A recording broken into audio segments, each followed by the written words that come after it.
कभी सोचा है कि एक बिल्कुल नॉर्मल सी लगने वाली फैमिली ट्रिप कैसे एक ऐसे भयानक सपने में तब्दील हो सकती है जिसे कोई कभी भूल ना पाए? तो चलिए, आज हम एक ऐसी ही कहानी की हर परत को खोल के देखेंगे और समझेंगे कि कैसे डर को धीरे धीरे कदम ब कदम बुना जाता है। हम इस पूरी कहानी को बहुत बारीकी से देखेंगे, एक आम छुट्टी के प्लान से लेकर एक खौफनाक अंत तक, और ये पता लगाएंगे कि कैसे हर एक छोटा फैसला और हर एक अजीब घटना डर को एक नए लेवल पर ले जाती है। देखिए, हर डरावनी कहानी की शुरुआत होती है एक आम नॉर्मल सी जिंदगी से। तो चलिए सबसे पहले मिलते हैं इस कहानी के परिवार से, जिनकी दुनिया एक ऐसा अप्रत्याशित मोड़ लेने वाली है जिसकी उन्होंने कभी कल्पना भी नहीं की होगी। स्क्रीन पर दिख रहा है ये परिवार किसी भी आम परिवार जैसा ही है, खुश और बिल्कुल सामान्य। दिल्ली में रहने वाले, अपने काम और बच्चों में व्यस्त, और सच कहूं तो यही नॉर्मल होना आगे आने वाली घटनाओं को और भी ज्यादा भयानक बना देता है। और कहानी की शुरुआत कहाँ से होती है? बच्चों की एक छोटी सी मासूम सी जिद से। स्कूल की छुट्टियां हैं, कहीं घूमने चलना है। एक ऐसी इच्छा जो अनजाने में ही उन्हें एक बहुत ही खतरनाक रास्ते पर ले जाने वाली है। कभी कभी जिंदगी में हम कुछ ऐसे फैसले ले लेते हैं जो उस वक्त तो बिल्कुल सही लगते हैं, है ना?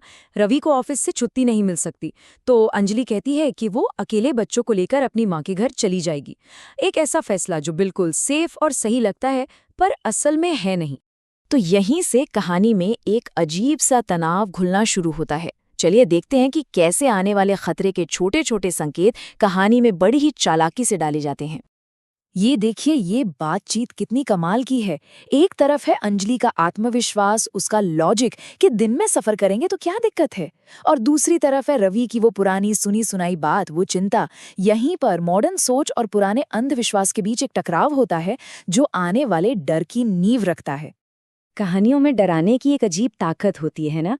दादी की ये भूत की कहानी सिर्फ छोटे चिंटू को ही नहीं डराती, बल्कि ये कोहरे और किसी अनहोनी को एक दूसरे से जोड़ देती है, जो आगे होने वाली घटनाओं का एक अशुभ संकेत है। घर वापसी का सफर आमतौर पर तो ये सुकून भरा होता है, लेकिन इस परिवार के लिए ये सफर सुकून नहीं बल्कि असली खौफ की शुरुआत बनने वाला था।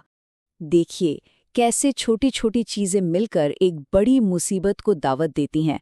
मौसम खराब था तो निकलने में थोड़ी देर हो गई, फिर रास्ते में टायर पंचर हो गया, और बस इन मामूली सी लगने वाली देरियों की वजह से ये परिवार दिन के उजाले से निकलकर एक अंधेरे और कोहरे से ढके हाईवे पर आ जाता है।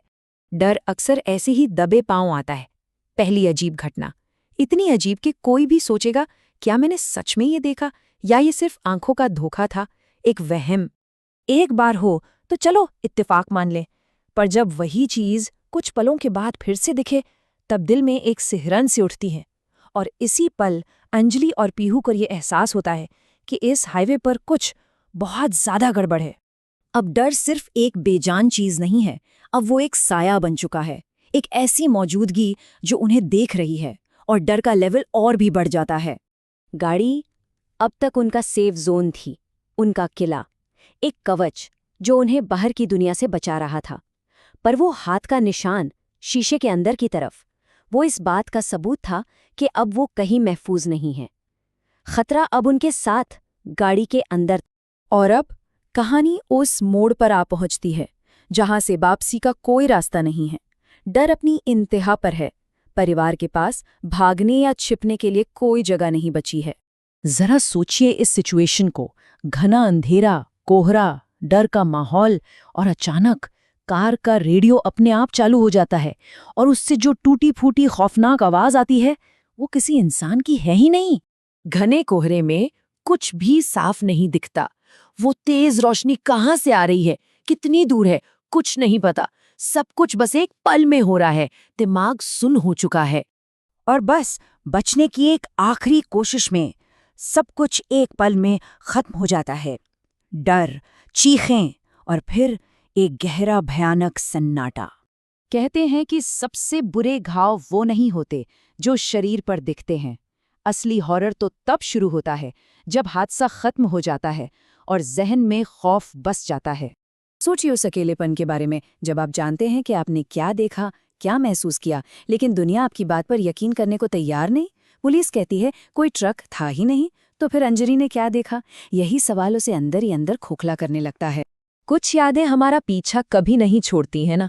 वो भूतों की तरह हमेशा हमारे साथ रहती हैं, हमें उस डर की याद दिलाती हैं जो हमने कभी महसूस किया था। शायद यही इस कहानी का असली भूत है, एक कभी न मिटने वाली अनसुलझी याद। तो अगली बार जब घना कोहरा हो और सड़क पर दूर तक कुछ नजर न आ रहा हो, तो बस ये याद रखिएगा कि उस धुंध की चादर के पीछे न जाने कौन सी अनकही कहानी छिपी हो सकती है।